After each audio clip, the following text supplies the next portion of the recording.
Over the last 2 years, there's been an unprecedented upheaval in the marketing industry, as we know. More kicked up by the changes in the world of digital and the rise of social media. We see marketing structures, marketing teams structure and then restructure themselves to drive better optimization and efficiency.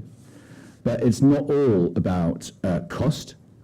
For many, it's the customer and putting the customer at the heart of change. We've seen clients lean towards publishing models where they have the always-on approach, and we have agency rosters that have moved away from the lead agency to proper media neutral.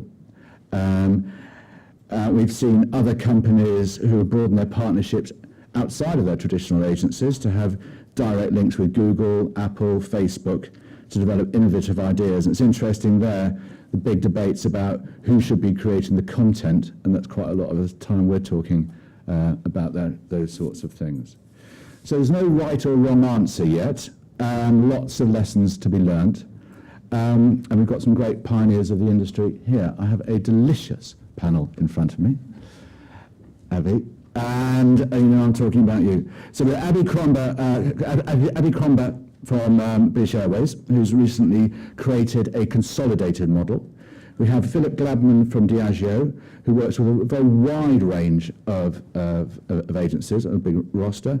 We have Ian Armstrong from Jaguar, who's developed a joint venture with Spark 44, which is interesting. And then we have Ben Fennell, who's recently been re-engineering BBH to be the future agency model.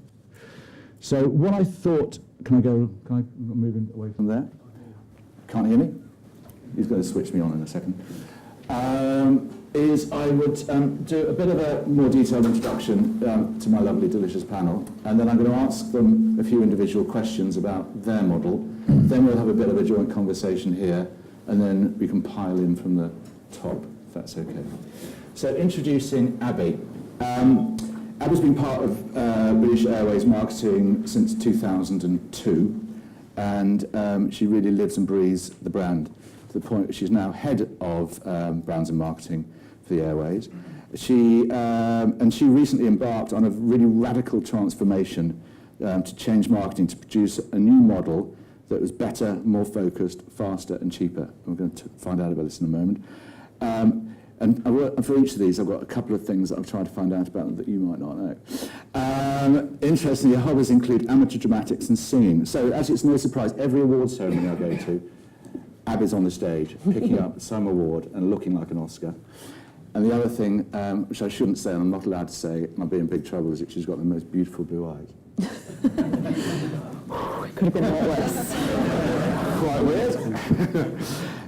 Ian Armstrong. Ian and I have travelled a lot together. It's always been very joyful. He started his career in 2000 at Britvic. In 2003, moved to Honda, where produced some of the most outstanding creative work the car industry's ever seen, working with Widens, Cog, Hate Something, Change Something, Impossible Dream. Not a bad reel, I would suggest. And he's now Global Marketing Comms Director at Jaguar, where he's taken on this joint venture. He inherited a joint venture with Spark 44, but has developed it across multiple markets around the world. On LinkedIn, so two things that's slightly odd. On his LinkedIn, he's winner of Campaign's Battle of the Biggest Client Brains 2008. To be discussed later, I'd suggest. Complete petrol head, and always has a slightly bigger motorbike than I do. Philip Gladman, delighted to have you here, Philip. Stellar CV, 7 years at P&G, 14 years at Diageo. He was Global Brand Director, GB Marketing Director, and the last 2 years has been Marketing Innovation Director of Africa. Interesting jobs. Delighted you're here. He says all of these roles have one thing in common: a big turnaround was required. And working effectively with a wide roster of agencies, different model, has been a significant part of this role, so looking forward to hearing about that. What you might not know about him is he started a new job yesterday. And he's been parachuted into Hovis with a crack team, to work in partnership to jumpstart their business. And those are very specific words, that's the way it's been described. So And I just I had a bit of a hint, which was, as Nigel will know, we used to work on Hovis at CDP many years ago. Hovis as good as it's always been, but now looking for a fresh bake. And then we've got Big Benny. Benny is a large character, as perhaps knows. You know, thinking, what on earth am I going to say about him? Joined BBH in 2000. Seen the agency reinvent itself throughout a series of reincarnations over those 14 years. Now CEO, and has recently re-engineered the London office to provide clients with a fully integrated, future-facing offer, and has been working with Abby on that, so we're going to hear a little bit about that. Clients that he's worked at have done Audi, Diageo, Virgin Media, Barclays, Weetabix, British Airways, stellar client list. What you might not know about him, you probably know he's into rugby just by looking at him, and he's quite keen to tell you, you know, just interested in it. But he got a blue at Oxford. What you might not know, because he's very modest about it, then went to play rugby for England. It's quite an impressive thing. What's interesting about this is he takes a lot of the lessons that he learnt on the pitch and in the dressing room into the agency. He's a machine. And there's this new commercial that's just come out for the Rugby World Cup, which he won, working with Lawrence Diallo and their new sports offer, which is exactly that dressing room scene. And he sent it to me and said, "What do you think, PC?" And I said, "Excellent, it's got your name written all over it." He said, "That's the way we start at BBH every morning." So I'm going to start with that in the way around. We'll start just talking about the new the new British Airways model. And what I'm fascinated to know is, what was the catalyst? I saw us presupposing what the channel outcome was going to be because of the agency that we were briefing. And we weren't getting it all joined up together. So I wanted to see it being, everybody says channel agnostic and omni-channel and all of those words that everybody hates, and if anybody's playing bingo, you've already got two on your card. But it's very true, and you don't get that at the heart of everything if you brief multiple agencies and you spend a lot of time bringing everybody together instead of spending time on the ideas. So that was the biggest thing for me. And I imagine it's quite difficult to change the supertanker British Airways. How do you get internal buy-in and enable you to have the license to create that change? Yeah, I did that by really giving everybody skin in the game. So there was a lot of us involved, and anybody who was involved in that pitch would have just looked and gone, "Jesus, how many of you are here?" But everybody saw the options available to us, and all of the people who were involved in marketing to a certain level, I didn't take the entire department, everybody saw all of the pitches, and I listened to all of their concerns after all of them to really make sure that when we ended up resolving who got the business, that we had answered all of the concerns and I had heard all of those, and there was a collective in some of that decision making, and everybody had had their say. So everybody had buy-in to the answer as opposed to it happening to them. Okay, and so now you've got the buy-in and you've got the show on the road, and you're sort of on the journey. What are the benefits you're going to get out of this change? For me, it's about ideas, not ads. I think that previously you would get an ad out of it because you would brief an ad agency, or you would get a social idea or a game, and now you get an idea first and foremost, and then the idea can become whatever it needs to be depending on who you want to talk to. And, you know, people talk about the publishing model, you talked about before, people talk about content, but for me the idea has to be at the heart of everything. And then the idea can grow to be whatever it needs to be. So that's where I see the big benefit. And we spend more of our time talking about the ideas and creating the ideas together as a single team, rather than managing the process and bitching about each other's diaries and why we can't all talk together and sit in front of each other. So we spend more time doing what's important and making sure that our money goes into the creativity and therefore faces up to the customer instead of facing the process. So you've gone with the BBH geographical spread of agencies and markets, and before you had lots of other agencies and markets. So what are you missing by not having a big international market with lots of people on the ground in all your countries? I still think that we have that. I don't believe that there is any benefit to big multi-market agencies that can't be delivered right now through the model that I have at my fingertips. One of the big briefs to the guys was make sure that the insights behind my work are really granular, really detailed, not a British version of an insight that might have come from a different market. And I believe that we have the technology and the agency have the people on the ground in the right places to get that right insight. And insight doesn't come from people sat in darkened rooms. Insight comes from going out to your market and finding it. And that is a tool that's available to anybody. They don't have to have a big agency office in that particular market to do that. All that is another cost centre somewhere that has got its own P&L, and they're interested in managing that. This is about going out and finding the right answers to the right ideas through insight from the people in the marketplace. So I think that we have it, and I think that people would be naive to think that you need somebody on the ground in an office to get that. It doesn't need to be like that for me. Abby Comber, are you having more fun? Not yet, but I intend to. Thank you. Ian Armstrong, so you've got a really different model.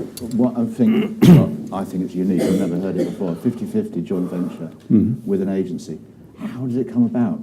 How did it start? I think if you go back to 2008 when JLR was bought by the Tata organisation, and not long after that, our chief exec, Dr. Ralph Spate, got the top job as the CEO, and he had some people around him who were helping him trying to understand how we should manage the business and certainly the agency setup, and specifically on Jaguar. Because I guess the other point to make is the model is Jaguar. Land Rover have a slightly different model, and so it's Spark 44 joint venture is specifically specific to the Jaguar business. But I guess he had the vision at the time to say we're resetting the organisation on many levels. And we're investing and we're laying down an investment profile for a number of years to come, of which you're beginning to see some of the fruits of that coming to market now. So I guess he had a vision to create this joint venture. So after talking to various different people, the organisation was created and was set up and is kind of flourishing into what we see as Spark 44 today. I would point out Simon Binns is in the audience. Simon's the MD of Spark 44 in London and our global lead. So if you have any specific questions about him, then we'll see Simon later. But it is a joint venture. It is a 50-50 investment. 3 of our directors sit on the board. 3 of Spark directors sit on the board, and we have an independent chairman. We have full transparency of the cost base of the business. We understand where all the money goes. We make decisions together, and we kind of work the business together. But it originally came from Dr. Spaeth's kind of original idea. So one of the challenges must be attracting top talent, particularly top creative talent, for an agency that no one had really heard of. There was a client-based model. How did you do that, and how difficult was it, and where are you on that journey? Yeah, I mean, I think in the early days, and I arrived probably 6 months after the business had been created, and it's often the difficult one, isn't it? Because no one knows who it is. Our work at the time, to be fair, was still of the previous generation, so we hadn't seen any new work coming through. But I guess if I reflect on that period, then what I did see in the organisation was a whole bunch of petrol heads who just loved cars, and they loved Jaguar. And you don't have to reflect on Jaguar for very long, even if you're mildly interested in cars, to recognise that it is a bastion of British society. It is one of these brands that we have a moral obligation to make sure don't fail. Putting all the marketing to one side, we should not let some of these brands disappear. And I think people recognised the power and the strength of the brand at the time. So we got a lot of people who were attracted just to Jaguar, thinking something interesting was going on. And I think it's also fair to say that we've actually changed a few people within the Spark organisation, and over time, as the business has matured and we have worked better together, then we've now got people who are recognising some of the work that we're producing. And as the work gets better and better, we see more people knocking on the door as opposed to having to attract. So it's really difficult to find balance in the early days, but as the work gets better, the thinking gets better, then people are sort of drawn towards the light, as it were, and I think that's a good thing. And what's the scale of their reach and the scale that you've got to, and what are they doing for you now? So Spark do a number of different things for us, actually. Probably too much in Simon's view, because it is it's not an in-house agency. It's a separate legal business entity. It just so happens that they work for us solely at the moment. So some of those classic conversations that you have with an agency chief exec, we still have, and about scope of works and doing too much, and everybody's working too much and everything else. But we have we've got offices around the world, and the Spark Business Services, the whole Jaguar marketing communications assets, primarily in terms of advertising. We do brochures with those guys. We do custom magazine. We do some digital work. They do some work in other parts of the organisation as well. And split across, we have an office in London, one in Birmingham in the UK. We've got an office in Shanghai, one in LA, an office in Frankfurt that services many markets. So we have a hub kind of principle. And they cover a broad sort of remit of assets and strategy for us. And how different is that to you working at, say, Honda when you're producing all that glorious work with with a more traditional agency like Wyden's? Not I mean traditional, in that it's not owned by the client. I mean, the Honda business was interesting. All of the work that you described was born out of a UK brief, and Honda at the time actually still is a very autonomous individual business. And they, even across Europe, I think when we launched the CRV, we had 12 different ads across Europe. And so all of that work we did with Wyden was very much specifically to a UK brief. It just so happened other markets liked the work, so they started to take it. So they then asked me to be head of European marketing, and I said, I don't believe in pan-European advertising. I don't think it works. Once you get into the right cupboards and you get into the right nooks and crannies of an organisation where the real stories sit, then smell leather and well, no, because smell of future technology, innovation, advancement, progression, and just all that stuff that excites the senses. That's what we're looking for. Yeah. And as this is a business joint venture, from a business point of view, where are you going to take it? Well, it's still early days. I think we're still resetting stuff for Jaguar. I mean, Jaguar is on such a journey, and we're still at the very early days of that. I get a sense now that we're beginning to change people's perceptions, that people think we're a little bit cooler than we used to be. And there's still a little bit of time so we need to bed that in a bit. But I guess the future for us and also for Spark is about doing more things, changing people's perceptions, trying to bring some parity around the world, because the perception of Jaguar is very different around the world, in the US versus China, versus UK versus Middle East.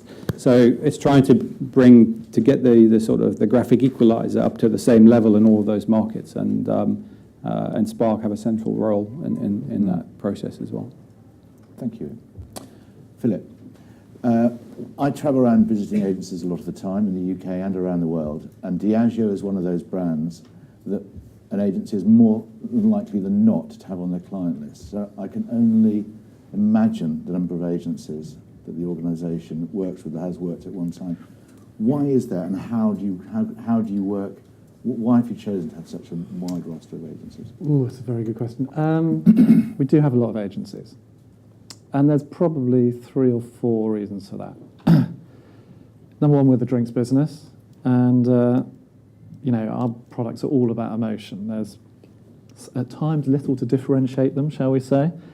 So we really believe in maximising our chances of getting great creative output. And I guess what Diageo has always believed in is a meritocracy of agencies.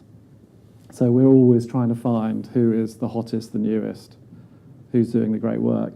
And we often follow teams from big agencies to startups, and we'll work with small agencies. We also have a massive diversity of brands. So we've got super premium brands who need to be handled entirely differently from Smirnoff. So you do need to have quite diverse agencies with different skills to pull that off. But I think, it's really interesting listening to these guys because you feel like the Luddite in the room. Because the challenges we have faced, or used to face because I'm no longer there, are exactly what you guys are talking about. It's all about the idea. It's all about uncovering the stories. But I guess in our experience, we haven't found the Swiss Army knife agency. And we've tried. We have looked. We've tried lead agencies. We've tried all sorts of different models, and they've not worked for us. Now, we're constantly trying, but at the moment, given our brands and our business, we haven't found a way of making it work. We were talking before about, you looked at taking on one of the big groups, WPP, Omnicom type arrangement. Why didn't that work? No, we've never done that. And that would be... No, you never did it. Okay, but you looked at it. No, I don't think we'd even ever looked at it, because that would be it would be totally against what we believe in, because, the meritocracy is right at the core. And if you look at the groups, we're a global business, and there isn't a group which is consistently strong across the world. So you get some which are strong in Asia, some which are strong in Latin America. You don't get one which is consistently strong, so it just wouldn't work for us. We've looked at many different models, but that one, unless maybe it happened and I didn't know. So tell us about the models and what it was like working with agencies and putting partnerships in place in Africa, or for the African market. Oh, wow. Africa's a different world entirely, if I'm brutally honest. It's the most exciting place to work because the possibility is just mind-blowing. You can just see opportunities wherever you go. The flip side of that, it is the most frustrating place in the world to work because actually delivering and getting those opportunities executed is exceptionally hard.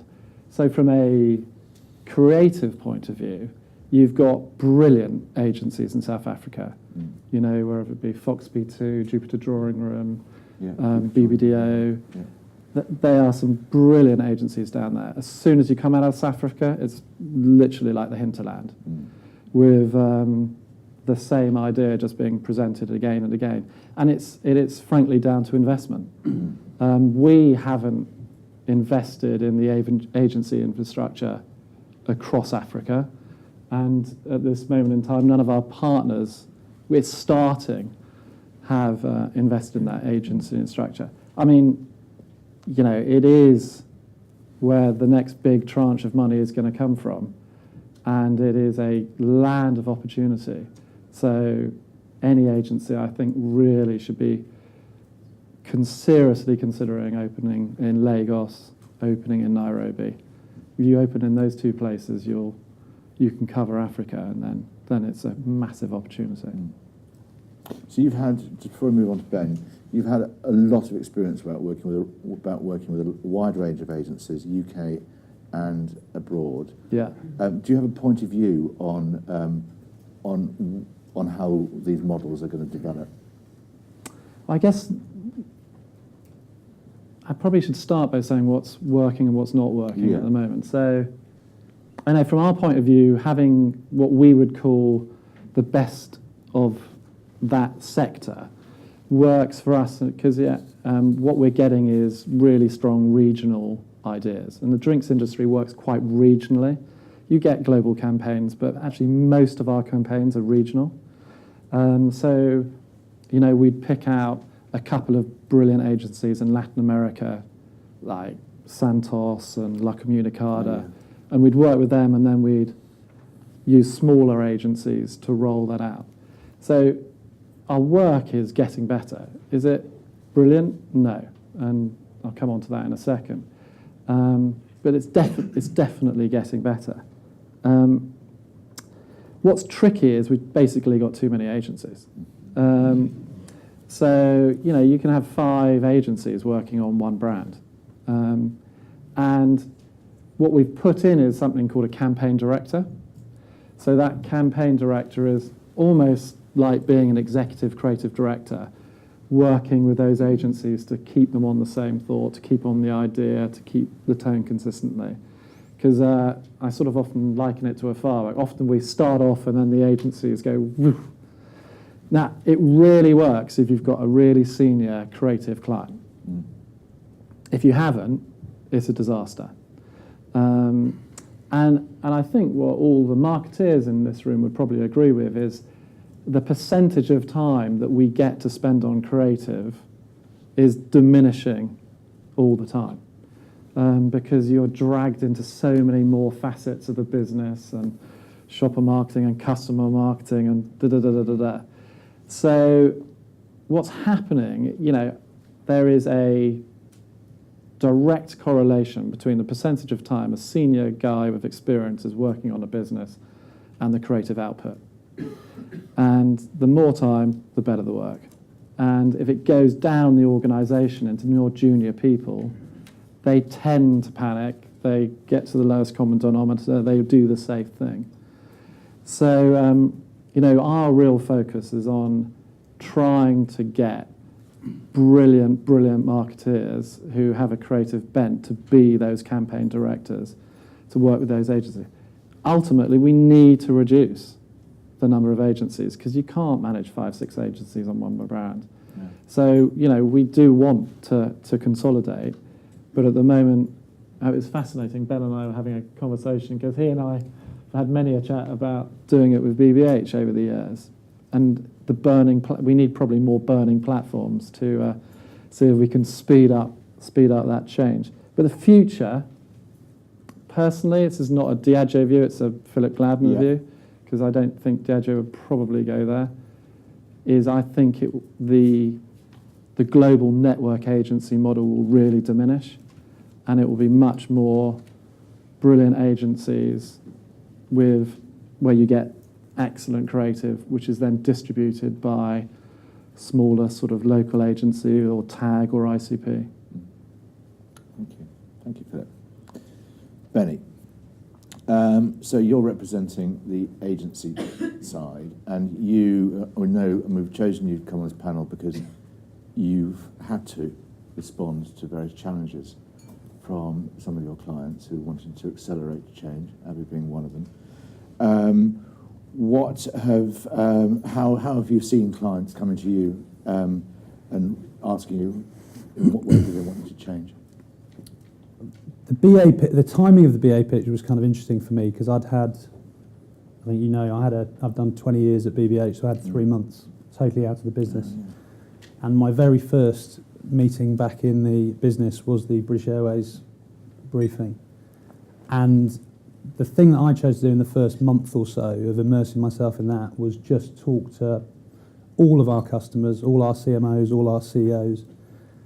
And I think the thing that was most interesting about Abby's kind of key, the final line of the briefing, better, faster, cheaper, was kind of the headline that most consistently came back from every CEO and every CMO we spoke to, which was more sustained quality, better integrated answers, higher speed, lower cost. So all the customers we were speaking to wanted, and I'm sure it's the same for all the agency people in the room, I want to spend less time managing a roster of agencies that either I can't get on or work well together.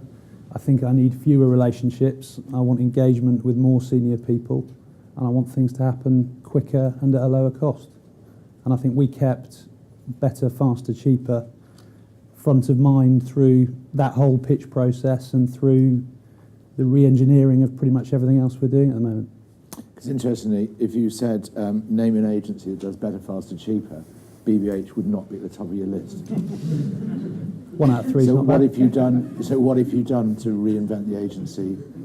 Well, I think the burning platform is kind of it's a thing that's not good to sort of own up to, but I think there is a boldness in terms of how you reinvent when you are in a lose a huge client back against the wall type of situation. It's not a good thing to say because everyone knows reinvent from positions of strength and change before you have to and all those kind of things. But my learning, unfortunately, is our biggest changes have often happened in response to client. We set up Milton Keynes as a retail business in response to Audi.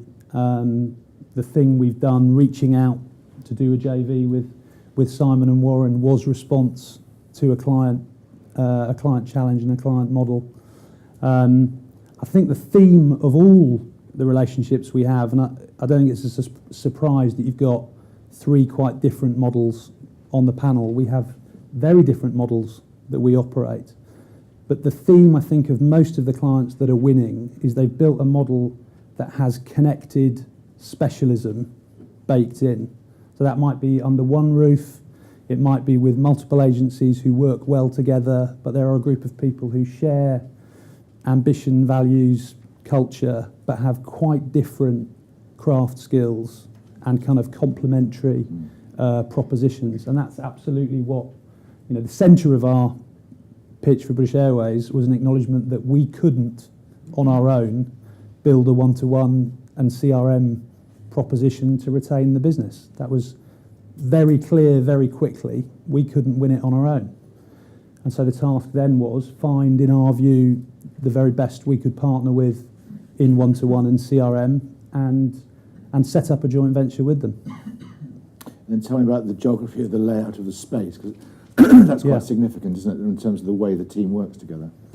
Yeah, so if you take connected specialism as a model, and lots of people I'm sure will have seen the Telegraph model, we were very struck when we looked at the Telegraph and how there was that central editorial table and the 5-6 spokes that came off it, and sport was on one and business was on another and leisure was on another. And our view was to make the space make the space strategic, make the space serve the way we wanted to work. So strategy sat on one spoke, production sat on another, two were filled by the creative department, and the great delight 100 days in, I can walk around that space now and it's unclear to me exactly who's a BB8 strategist and who came from 7 Seconds. That is just a group of planners, that's a group of creatives.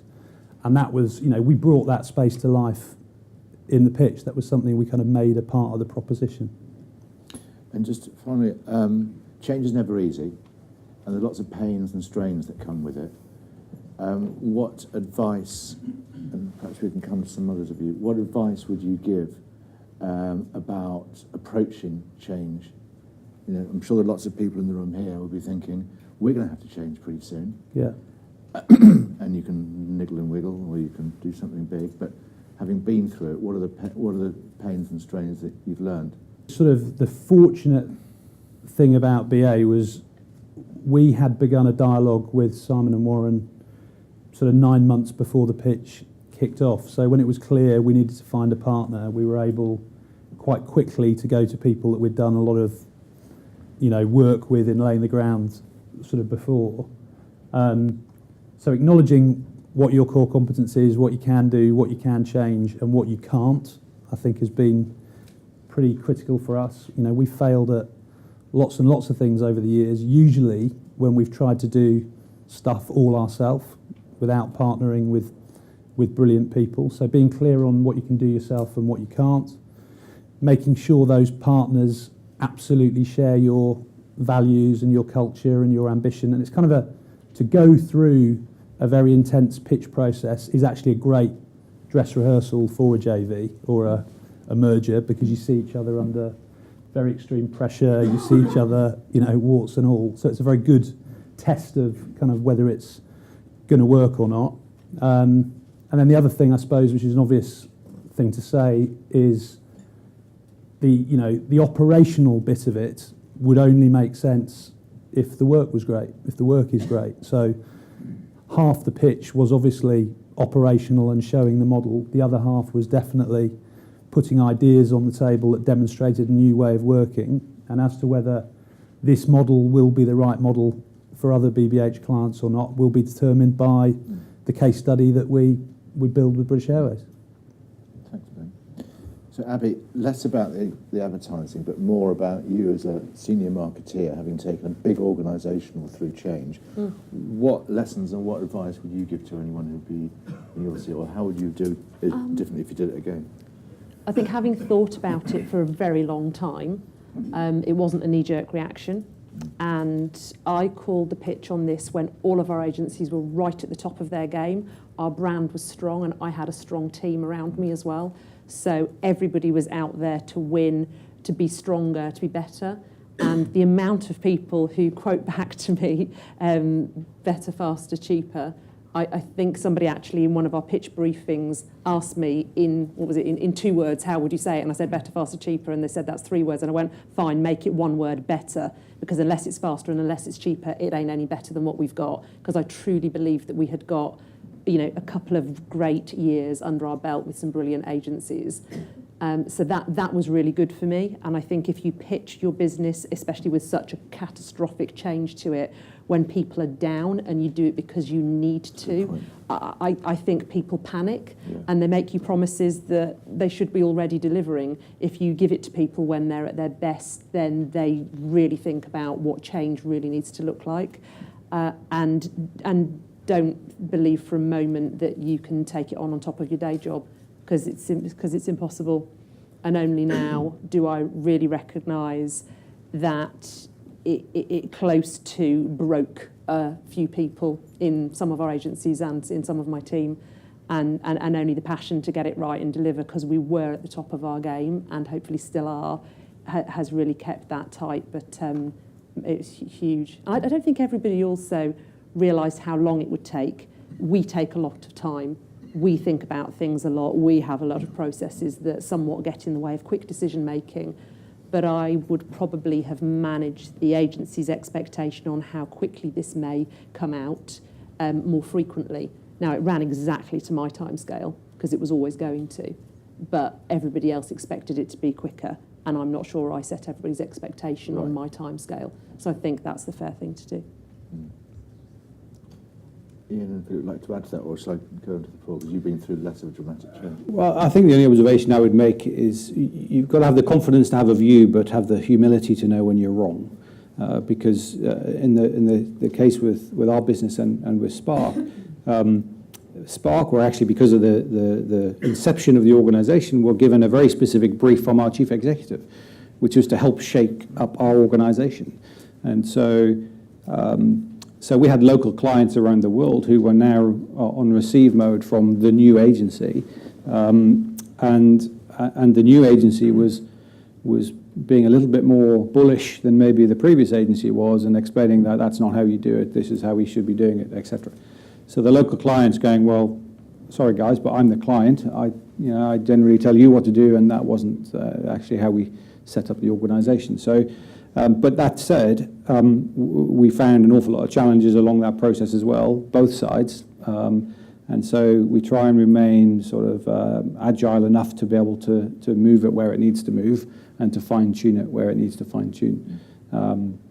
Our organisation generally across the whole of JLR is growing at such a pace and developing in such a way that it is constantly moving. I mean, the business was bankrupt 6 years ago.